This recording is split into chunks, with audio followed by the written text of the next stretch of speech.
Ce label permet à tous les loueurs de gîtes, etc., tous les commerçants de Tintrus de bénéficier d'une référence. Il faut savoir que tous les hébergeurs de Tintrus seront référencés sur le site national des stations vertes. Tous, je dis bien. Donc c'est très important quand même.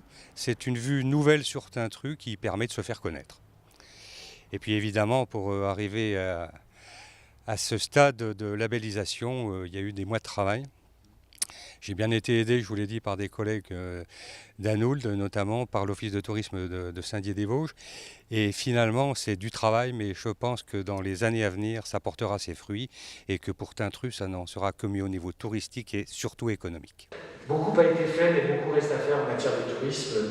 Ça n'est pas l'an 1 du tourisme cette année. Je pense qu'on a encore de belles années de développement devant nous, parce qu'on a cette chance. Et je terminerai par là, on a cette chance, dans ce territoire du Grand Est qui paraît immense, qui est plus grand que les Pays-Bas, presque 2 fois la Belgique, on a la chance d'avoir sur notre territoire, ou à proximité, 2 des 3 marques les plus vendeuses, au national et à l'international, les Vosges et l'Alsace, à immédiate proximité, la 3e étant en Champagne. Pour ça, ce sera quand même un peu difficile, même si elle est impossible, nul n'est tenu. Voilà. Alors au niveau des capacités d'hébergement, j'ai été très surpris lorsqu'on a fait notre enquête.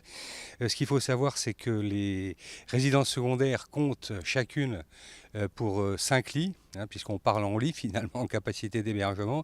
Et à Tintrus, on arrive à quasiment 500 lits.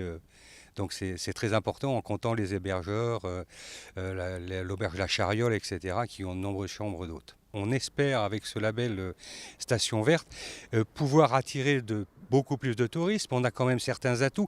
On a par exemple dans notre église Saint-Georges, qui est juste au-dessus, là, un orgue qui est classé monument historique, où il y a souvent des concerts, etc., où il y a beaucoup de monde. On a un site magnifique, on a d'anciennes fermes que vous avez juste en face, de vraies fermes vosgiennes. On a des arcades qui se trouvent en face de l'église, qui sont dans un état magnifique. On vient de faire une restauration à l'ancienne. Je pense que Tintrus a tout pour... on a un restaurant, un bistrot de pays là, qui s'appelle les Choguettes et qui marche très bien, qu'on a refait, c'est-à-dire parce que l'ancien avait brûlé et c'était refait parce qu'il n'y avait plus rien dans le village. On a une boulangerie qui fait point poste.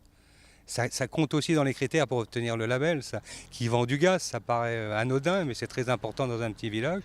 Et je pense que ce label va redynamiser un peu tout ça en amenant des gens de l'extérieur.